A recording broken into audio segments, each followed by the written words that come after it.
variabel bebas ini adik-adik yang ini ya. Oke, variabel bebas ini yang XI-nya tentunya, kemudian variabel terikatnya ini YI. Jadi, data yang kita mau gunakan nanti, ingat ya, yaitu data tentang umur. Ya, ini Ibu gunakan, Ibu ambil dari sebuah buku, ya buku elektronik book, tetapi Anda bisa menggunakan juga data dari luar ataukah data simulasi. Oke, nah, I-nya sama dengan 1 sampai dengan N. Nah, N ini terkait dengan banyaknya data. Misalnya adik-adik melibatkan 20, 30, dan seterusnya data. Oke. Sehingga kita punya model ini adik-adik. YI sama dengan ekspektasi YI dengan syarat XI ditambah error I. Mungkin ini tidak familiar, tetapi yang familiar bagi kita ini. Oke. FXI ditambah dengan error I. Tentunya di sini masih ada ini ya. Ada YI-nya. Oke. Nah, tolong adik-adik tidak boleh ambigu ya, tidak boleh lagi bingung ya. Kalau dalam untuk model regresinya kita harus ada YI kemudian FXI ditambah EI. Yang kita pelajari kemarin di pertemuan ketiga hanya tentang ya yang kita pelajari kemarin itu ya. Nah, ini saja tentang XI-nya. Jadi belum ada YI sama ada komponen YI dan belum ada komponen error. Oke? Nah, dalam hal ini adik-adik kita lihat, nah fx ini merupakan kurva regresi ya yang bentuknya tidak diketahui. Hati-hati, kita di wilayah regresi non parametrik bukan distribusinya ya yang tidak diketahui, bukan, tetapi kurva regresinya yang tidak diketahui. Oke. Nah, tapi kurva regresi ini hanya diasumsikan smooth atau halus. Anda membayangkan sebuah tikungan, ya, kalau tikungan itu tajam, ya, dia ada tikungan memang tapi lebih halus, bukan yang patahan, ya. Atau secara visualisasi adik-adik, fungsi smooth ini merupakan fungsi yang gradiennya tidak berubah secara cepat, ya. Jadi tidak tiba-tiba dia tidak gradien yang cepat itu adik-adik, misal ya ada seperti ini. Nah, ada seperti ini. Inilah yang disebut sebagai yang ini keadaan-keadaan yang seperti ini. Yang Ibu lingkar ini yang merupakan gradien yang berubah secara cepat. Nah, tetapi kalau saya buat ya, misalnya saya buat seperti ini adik-adik sekalian ya. Saya buat yang lebih begini ya. Inilah yang disebut dia lebih sedikit smooth, tidak terjadi patahan di walaupun ada lengkungan di sini. Nah, ini yang adik-adik harus kita pahami bersama. Oke, next. Ya. Nah, sehingga kemarin kenapa kita banyak diskusi adik-adik tentang biasa Ibu tanya linear 1 knot, linear 2 knot, karena itulah yang kita gunakan untuk memodelkan. Nih. Inilah yang kalian sebut yang gunakan kemarin, yang FXI-nya ini. Oke? Nah, ingat, M-nya ini terkait dengan derajat yang berbicara tentang linear kah dia, kuadratik kah dia, atau kubik. Kemudian K-nya ini, ya, oke, ya, M-nya ini ya terkait dengan derajatnya, kemudian K-nya ini terkait dengan berapa knot yang kita libatkan. Oke. Ya. Sebagai misal ya kita ambil contoh, nah ini. Posisi data untuk pertama Y1. Oke. Sama dengan ini fx1 ditambah dengan error. Isinya fx1 itu ini adik-adik ya. Jadi fungsi yang ada di sini ya. Fungsi yang ada di dalam sini betul-betul tergantung dari linear kah ya, kemudian berapa knot. Yang seperti kita kemarin diskusikan, ada beberapa teman-teman yang bantu Ibu kemarin. Misalnya tolong, saya Ibu mau yang linear tapi 1 knot, linear yang 2 knot, dan seterusnya. Kuadratik 1 knot, dan seterusnya. Adik-adik. Nah, oke. Nah, konsep matriks ternyata ini akan bermanfaat adik-adik. Ya, kenapa selalu kita? Bukannya itu menyulitkan. Ya, inilah kenapa konsep matriks itu penting untuk kita pelajari. Ternyata konsep matriks ini untuk kita bawa ke aplikasi nanti ibarat kata sebuah ya beberapa kamar yang kita mau kita tempatkan. Nah, inilah yang dibawa nanti adik-adik ke dalam, misalnya kita mau olah data ke software, apakah itu R, SPSS, atau Minitab. Karena kita sudah tahu, ini coba lihat. Ya, coba adik-adik lihat. Nah, ini tentang variabel respon. Jadi Anda mengumpulkan di sini untuk semua, misalnya umur bayi, ada 50 balita. Nah ini, balita pertama, balita kedua, sampai dengan balita ke-50 di sini. Oke, kemudian adik-adik ini apa ini? Nah, ini adalah matriks X yang berisi data dari variabel X, adik-adik ya. Oke. Oke.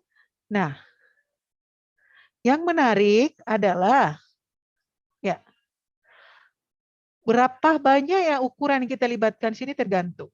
Misalnya, ya adik-adik ya, misalnya ibu mau gunakan linear 1 knot, berarti ibu hanya mengambil sampai sini, ya. Kemudian 1 knot itu hanya melibatkan yang ini, ya. K1 ini melibatkan K1 ini. Tetapi ingat, karena pangkat 1 di sini berarti M-nya ini menjadi 1, ya. M-nya ini menjadi 1, ya. M-nya menjadi 1. Di konsep regresi biasa kemarin, bahkan Ibu sudah menjelaskan kenapa harus ada konstanta 1 di sini adik-adik ya. Karena konstanta 1 ini yang bersesuaian dengan B0. Konstanta X1, B1 ini kan bersesuaian dengan X1. Oke, ingat? Nah, jadi di dalam matriks ini tergantung. Nah, kalau Ibu menggunakan misalnya linear 1 knot kan jelas. Y1 sampai dengan YN sama dengan ada, ingat ini, kalau kita ada B0 tentunya harus memasukkan kolom di sini yang isinya 1 semua. Kemudian X1 ini kan B0, ini terkait dengan B1 X1. Oh ya, pangkat satunya mau ditulis tidak apa-apa, tidak ditulis tidak apa-apa. Kemudian ditambah B2 dalam kurung X1 dikurangi K1. That's all. Hanya itu untuk linear 1 knot. Ya. Kalau linear 2 knot, tetap 1 X1 kemudian X1 dikurangi K1 pangkat 1, tentunya ada lagi yaitu X1 dikurangi K2 pangkat 1. Masih pangkat 1 karena linear. Nah, inilah adik-adik, coba kita lihat. Ini. Bentuk ini saya bisa kembali lagi yang seperti semula yang awal kita diskusi di awal.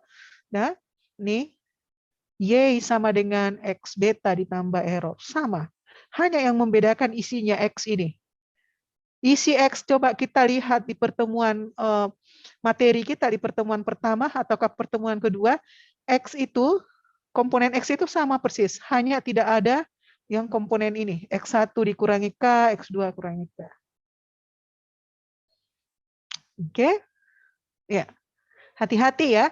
Ukuran Y ini sebanyak data. Kalau responden kita 50, berarti 50 kali 1. Oke, adik-adik.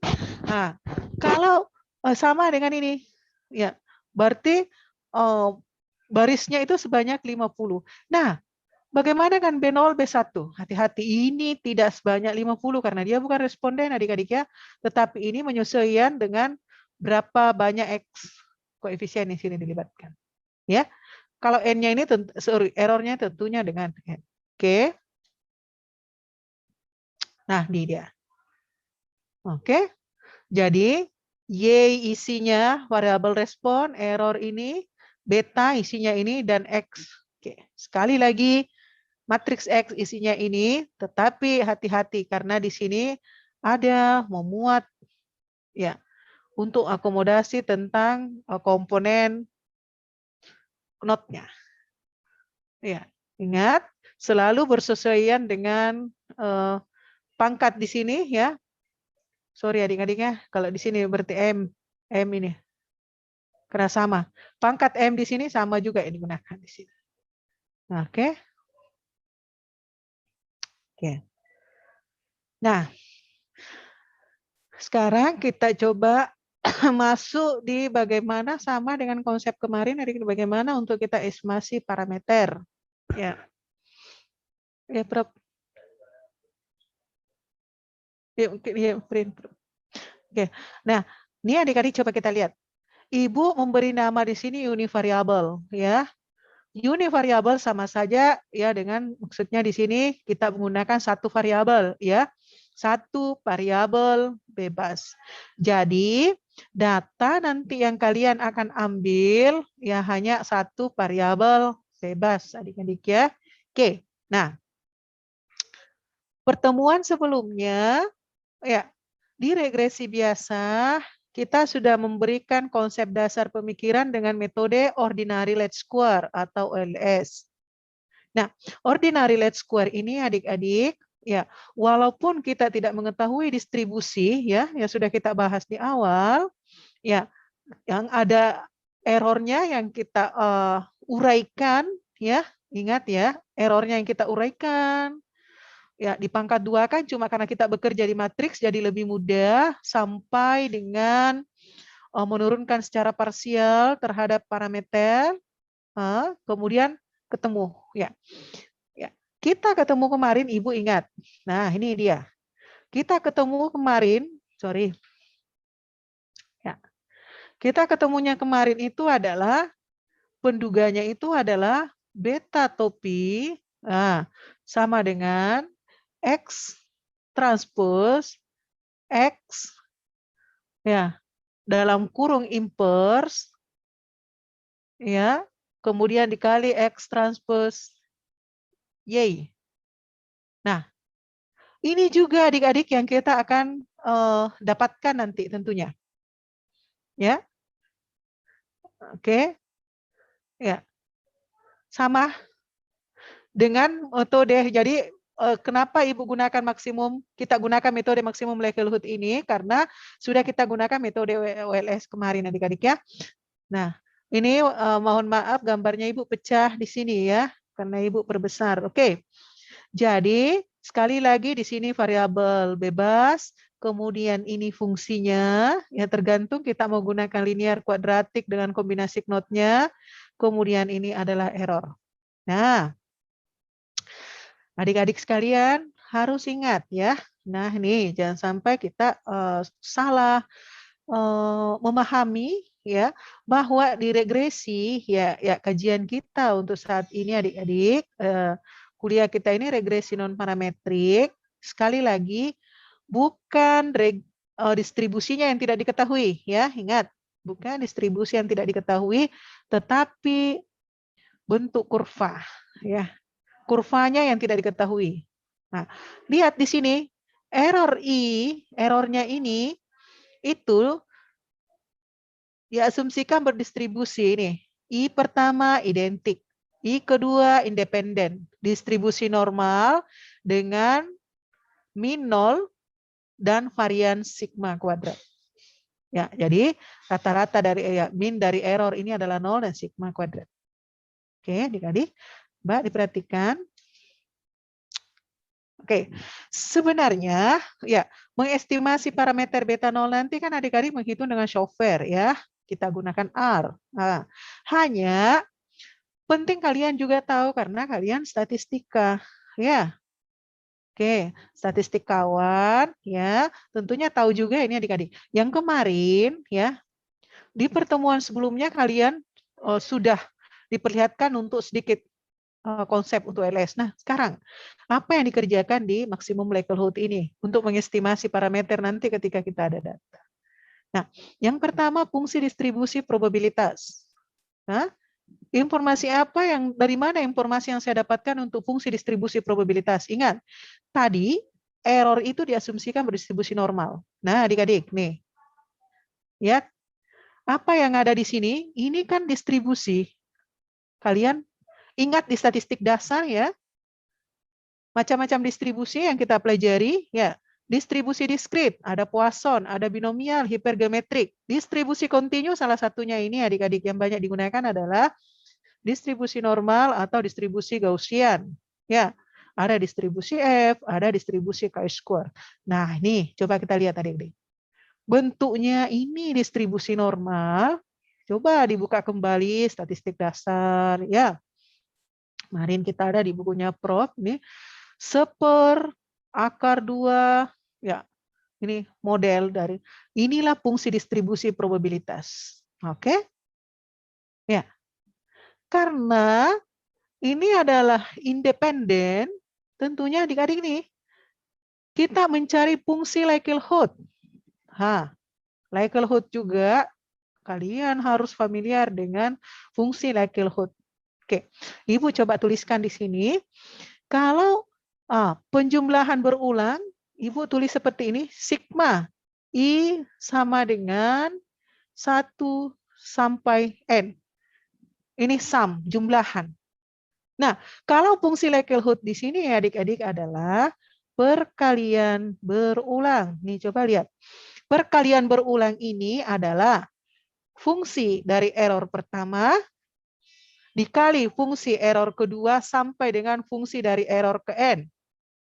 Fungsi error pertama seperti apa sih ini dia? Ini isinya, ya. Perkalian berulang ini kita simbol dengan pi. Adik-adik coba lihat. Pi, ya mulai I sama dengan 1 sampai dengan N. Mohon maaf. Enggak ini ya, warna kombinasi warnanya enggak ini. Oke, sorry. Oke. Kita coba gunakan yang kuning. Berarti di sini adalah pi, ya, I sama dengan 1 sampai dengan N. Ini adalah perkalian berulang, adik-adik ya. Ini perkalian berulang. Nah, sehingga perkalian berulang dari fungsi error. Nah, oke. Perkalian berulang dari fungsi error. Sekarang, sudah ada fungsi likelihood-nya, adik-adik. Kenapa ini penting? Di dalam mencari suatu nilai optimum, ya. Ini di kalkulus, ya. Nah, kalau fungsi likelihood ini kita logaritmakan, ya, kita logkan fungsi likelihood. Nah, ini supaya membedakan. Yang fungsi likelihood saya tadi gunakan L kapital, ini ya L kapital. Nah, ada L kecil di sini. Nah, ini saya maksudkan adalah low likelihood. Ya, ini. Jadi ini step-stepnya adik-adik. Kemudian fungsi low likelihood ini saya turunkan. Nah, sama dengan metode OLS adik-adik ya. Saya turunkan secara parsial terhadap parameter beta, kemudian hasilnya disamakan dengan 0. Nanti ketemunya juga ini beta sama dengan X transpose X ya inverse ya. Kemudian X transpose Y sama dengan waktu kita menggunakan OLS kemarin. Ya. Oke. Nah, ingat B topi inilah disebut dengan estimator. Ya. Pekerjaan kita ini yang menguraikan ini namanya estimasi. Ya, jadi kalau estimasi bekerjanya estimator ini ya penduganya. Ya. Oke. Lanjut. Nah, ini dia adik-adik. Sama dengan yang kita dapatkan di beberapa pertemuan di awal, konsep berpikir yang kita gunakan di situ, sama beta topi ini adalah inverse dari X transpose X yang dikali dengan X transpose Y. Hanya ada knot point. Ini dia. Ada knot point yang mengisi di sini. Oke. Di sini adik-adik coba kita lihat. Oke. Jadi yang pertama itu adalah umur. Oke. Kemudian berat. Ya sekalian adik-adik ya. Cari berat. Oke, kemudian cari tinggi. Oke.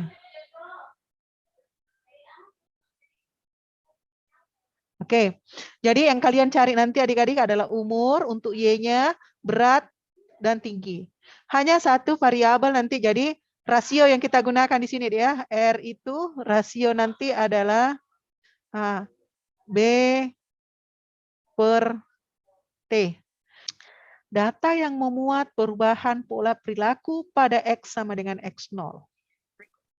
Ketika data kamu nanti yang kamu ambil, kamu scatter plot, ya. Tiba-tiba pola seperti ini, contoh seperti inilah adik-adik yang memberikan informasi ke kita bahwa saya mau menggunakan satu knot. Oke? Misalnya knot itu saya berikan nama X0. Di regresi biasa kemarin, interpretasinya kita adalah tiap penambahan bahan baku satu satuan akan mengakibatkan produksi billet itu naik sekian. Ya, begitu terus adik-adik. Nah ini, jadi dia bercerita tentang kurva yang naik terus atau turun terus. Itu regresi yang kemarin yang konsep berpikir di awal. Nah, apa yang memberi kelebihan di sini adik-adik? Dia bisa memberikan informasi bukan hanya naik terus atau turun terus, tapi dia bisa menceritakan keadaan, coba lihat, di X0. Ya, ketika X-nya kurang dari X0, ya, misal ya, produksi itu, misal kalau produksi ini kan Ibu hanya mengambil gambar ini ya. Oke, produksi itu naik. Tetapi ketika data itu lewat dari angka ini turun, ya. Ini latihan juga, nanti adik-adik kenapa turun, mungkin ada hubungannya dengan kebijakan, ada hubungannya dengan apa. Yang jelas dari grafik ini, yang tidak bisa dijelaskan oleh regresi biasa adalah, dia bisa menjelaskan adik-adik lihat. Setiap region, setiap daerah, dia menceritakan keadaan yang terjadi di situ. Ini yang tidak bisa diakomodasi oleh regresi atau metode lain. Ya, oke? Nah, di sini adik-adik X sama dengan X0. Di sini yang knotnya. Nah, oke, lanjut. Masih sama. Satu knot tapi dengan keadaan yang berbeda. Kalau tadi, ya, tadi kalau misalnya bahan baku sekian sampai dengan yang ini, sampai sebelum angka ini, dia naik. Tetapi ketika bahan baku di atas angka ini itu malah turun. Nah, ini informasinya. Nah, ada keadaan ini adik-adik. Nah, ini kemampuan kita untuk membaca, untuk mengkomunikasikan apa ini informasinya ini. Nah, kita lihat adik-adik. Yang tadi knotnya X0, misalnya Ibu ambil di sini X1. Oke. X1, ya. Adik-adik bisa lihat di sini.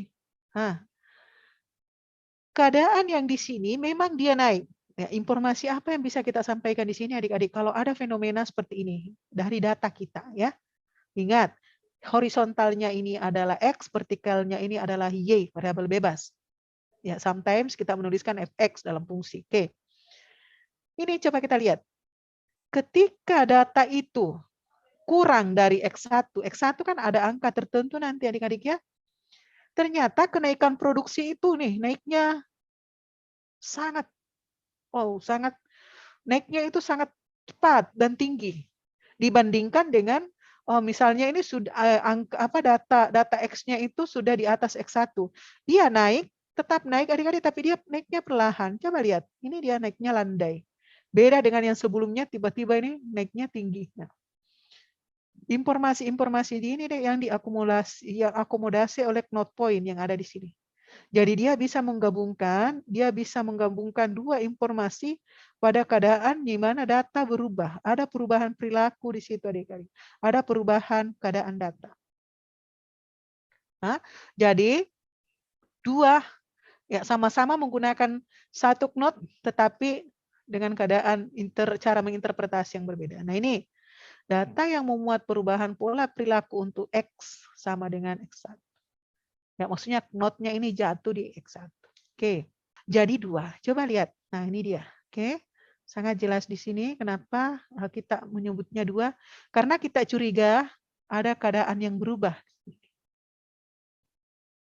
Ternyata 2 knot point, 2 titik knot di sini ya menceritakan 3 keadaan yang berbeda. Ini keadaan berbeda ini. Keadaan pertama dia turun. Keadaan kedua dia naik. Kemudian keadaan 3 lagi dia turun lagi.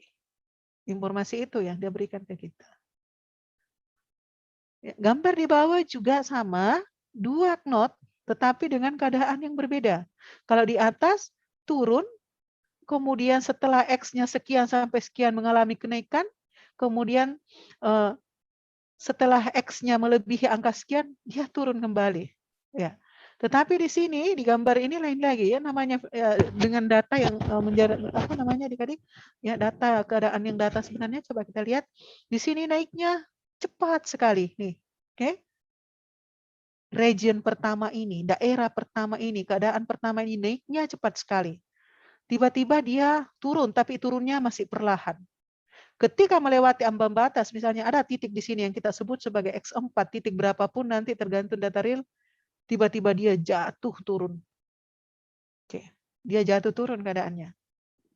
Apapun itu ya tergantung dari data nanti. Kalau produksi, kita katakan bahwa produksi ini meningkat signifikan, cepat. Tetapi ketika mengalami di angka sekian bahan bakunya, oke, nih turun. Tapi turunnya pelan-pelan. Ya, di titik inilah turunnya drastis sekali. Ya. Nah, ini adik-adik yang mau gunakan ini bisa saja ya yang kayak ini info-info falas atau apa ya. Kalau kurva lagi naik-naiknya ya tidak menutup kemungkinan ya ini bisa diakomodasi di sini. Ada informasi yang tiba-tiba dia turun tapi turun perlahan kemudian jatuh. Ya, jatuh. Ya, keadaan-keadaan di mana dalam waktu tertentu atau titik tertentu dia bisa berubah dengan cepat. Oke. Silakan datanya nanti ini Ibu udah ada data sedikit dari Nah, ini umur rasio ingat ya. Yang rasio Ibu sebut tadi ini karena Ibu mau bawa juga sekalian nanti untuk konsep yang multivariabelnya ya. Rasio ini ada berat, oke, ada tinggi. Ya, jadi sekali lagi, oke. Jadi sekali lagi data kita itu 1, 2, 3. Nih, ini nomor ya. Kalau kalian mendapatkan nama bayinya juga enggak apa-apa, tidak ada juga enggak apa-apa nomornya. Kemudian di sini umur, kemudian di sini berat badan, kemudian di sini tinggi. Ini kan 1 sampai ya berapa? Misal ya, misalnya 20. Oke, sekalian ambil berat badan dengan tinggi walaupun di project sampai dengan mid test ini nanti yang kita gunakan hanya satu ini kita lebur ya, berat dengan tinggi ini ingat ya. Berat dengan tinggi ini adalah B ya. Namanya rasio kan perbandingan. Inilah yang disebut sebagai R-nya. Data rasionya ya. Jadi yang kalian plotkan nanti ini X-nya ini adalah rasio, Y-nya ini adalah umur. Oke? Jadi data yang kita kumpulkan nanti seperti ini adik-adik walaupun melibatkan kenapa? Supaya sekalian nanti kita multivariabel masih gunakan juga data ini ya. Nah di sini ada X-nya, di sini ada Y-nya. Y-nya ini adalah umur, X-nya ini adalah rasio. Rasio ini ada didapatkan dari berat badan dan tinggi adik-adiknya. Nah, misalnya di sini balita, mohon maaf ya kalau balita kan 70 bulan, kalau umur dalam bulan udah lebih ya. Ya udahlah bilang saja umur anak-anak 0 sampai 6 tahun misalnya ya. Oke. Nah, visualisasi gambar ini oke. Kira-kira memberikan informasi ke kalian kira-kira berapa knot? 1. Oke. Mau gunakan linearnya, mau gunakan kuadratik, terserah nanti. Nah, oke, 1 knot. Oke, bagus, 1 knot. Nah, 1 knot ini misalnya coba. Nah, untuk mengatakan yang mana knot yang kita akan pilih nanti, ya tentunya harus ada reason untuk pengambilan knotnya. Nah, misalnya, misal ya, data curigaan saya itu knot-nya ada di sini. Nah, ini yang saya pilih knot di sini. Kan ada di sini, ada di sini, semua knot yang kita curigai, yang pernah kita diskusikan pertemuan sebelumnya. Oke.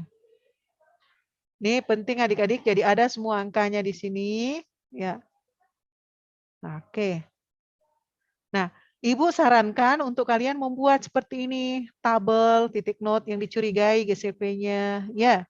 Jadi, misal Ibu memilih ini karena inilah GCP yang paling kecil. Ingat, Ibu pilih ini karena terkecil, nilai yang terkecil.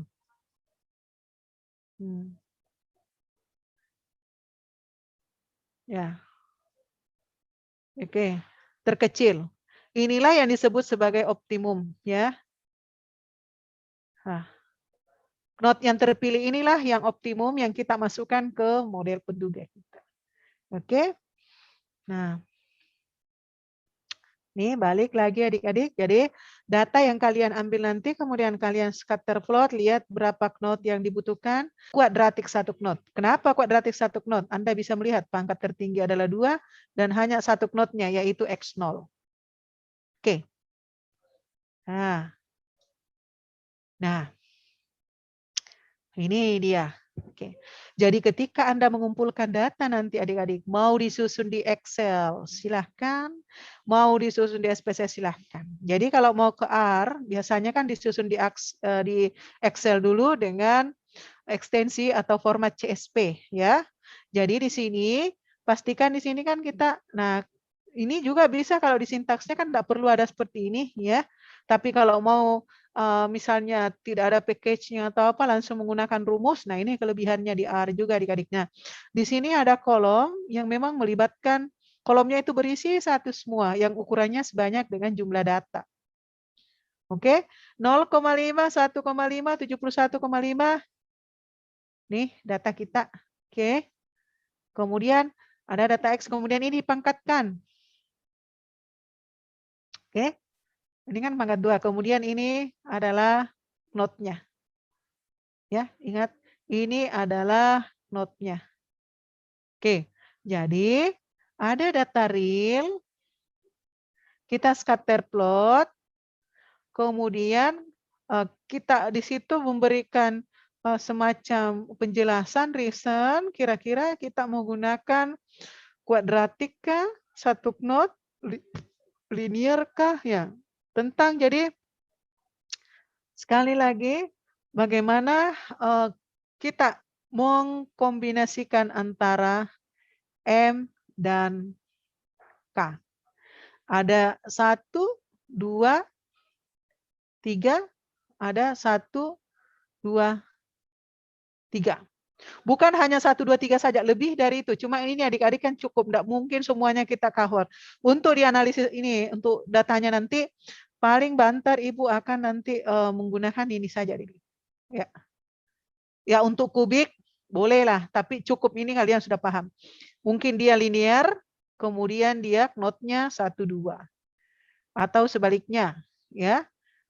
Oke, bisa saja dia kuadratik, kemudian knotnya 1, 2. Kombinasi-kombinasi seperti ini nanti. Ya. Nah, setelah kita tahu kira-kira linear ke berapa knot yang kita libatkan, curigai knotnya. Ya. Ingat, mencurigai knot itu kan jangan mencari di daerah yang tidak dicurigai. Ya, walaupun kita lama-lama mencari, capek-capek mencari, tetapi yang kita cari memang itu memang ada di tempat itu. Ya. Jangan sampai kita seperti ini. Jangan sampai ya orang yang kita curigai itu ada di sini, ada apa-apa. Misalnya Idul Fitri ini membagi partisi ini detail sekali, kecil sekali. Jadi antara misalnya dia 8 dengan 12. Ya, tapi Idul Fitri bagi 8,1, 8,2 sedetail-detailnya untuk mencari. Ya. Jangan sampai ini kan membaca scatter plot adik-adik ya. Kalian mencari, sudah dicurigai carinya di sini, kalian mencari di sini malah. Itu namanya tidak efisien. Ya. mencari sesuatu yang sudah jelas-jelas barangnya hilang, dicurigainya kita harus mencarinya yang lain. Jadi ini juga ya, informasi seperti ini penting ya. Jadi carilah nanti dengan menggunakan software, curigailah carilah memang yang di tempat yang Anda curigai. Nah, yang tadi sudah disebutkan dicurigai di sekitar sini adik-adik ya. Persoalan berapa yang kalian curigai kan tergantung dari kalian nanti. Nah, misal Mbak Marcella. Nah, Mbak Marcella. Oke, misalnya Mbak Marcella, Bu, saya tunjuk satu knot 10. Ya. Tidak bisa juga seperti itu ya Mbak ya. Misalnya Mbak Marcella ini sebagai contoh ya. Kenapa Ibu bisa katakan kurang baik untuk menuliskan seperti itu? Sah-sah saja kalian menuliskan knot 10 dengan GCP sekian. Cuma bagaimana memberikan reason, bagaimana memberikan argumen bahwa dari semua yang Anda pilih itu yang terbaik, padahal tidak ada data, tidak ada history, tidak ada record siapa-siapa yang Anda sudah seleksi. Ya. Untuk itu penting, misalnya salah satu sarannya Ibu buat seperti ini. Tidak bisa kita langsung katakan, oh satu ini. Tapi paling tidak adalah suatu tabel yang memperlihatkan bahwa, oh iya, saya sudah melewati beberapa pencarian. Nah, 3K pencarian itu, 4K pencarian itu, ya. Kemudian saya menunjuk satu yang paling optimal sesuai dengan kriteria statistik kita tadi, yaitu angka generalized cross validation yang terendah. Hati-hati ya. Ada 2 kata kunci di sini adik-adik. Ada kata optimum dan ada kata terendah. Kata terendah atau terkecil bersesuaian dengan GCV. Angka titik not bersesuaian dengan optimum. Ya, tidak ada jaminan titik not yang paling kecil yang kita pilih, titik not yang paling besar kita pilih, bukan jaminan itu. Tapi yang menjadi jaminan adalah yang optimum. Ibarat kata seperti ini adik-adik, misalnya di PDAM. Ya. Yang dikatakan kualitas air yang paling bagus itu sesuai dengan standar kesehatan, misalnya warnanya bagaimana, baunya gimana, dan sebagainya. Ada ukurannya, pH-nya, dan sebagainya. Nah, bahan bakunya bagaimana mencampur, misal ya, Ibu belum lihat juga referensinya, hanya pernah sekilas. Misalnya, pencampuran kaporit, bahan-bahan kimia yang lain. Hati-hati. Yang dimaksud optimum di situ bukan berarti kaporit yang terbanyak dimasukkan ke cairan. Ya, airnya memang bening, tapi membahayakan untuk kesehatan. Bukan itu yang dimaksud, tetapi yang optimum, yang memberikan hasil yang terbaik sesuai dengan standar kesehatan. Jadi yang optimum di sini adik-adik adalah ketika kamu menghitung GCV-nya, ada beberapa knot. Knot ini kamu masukkan keluar GCP-nya. Knot ini kamu masukkan keluar GCP-nya. Pilihlah knot yang membuat GCP paling minimum, paling terkecil. Oke, itulah yang disebut dengan yang optimum. Nah, ini adik-adik. Ya, sebagai sebelum kita mengakhiri, nah, best model. Model yang terbaik dari pekerjaan kita tentunya kita mau mencari model terbaik. Kriterianya apa? Ya. Best model ini adalah ya dengan knot optimum. Tetapi ya, sesungguhnya ada sesuatu di sini deh ya, yang hidden. Dia ada di sini. GCV.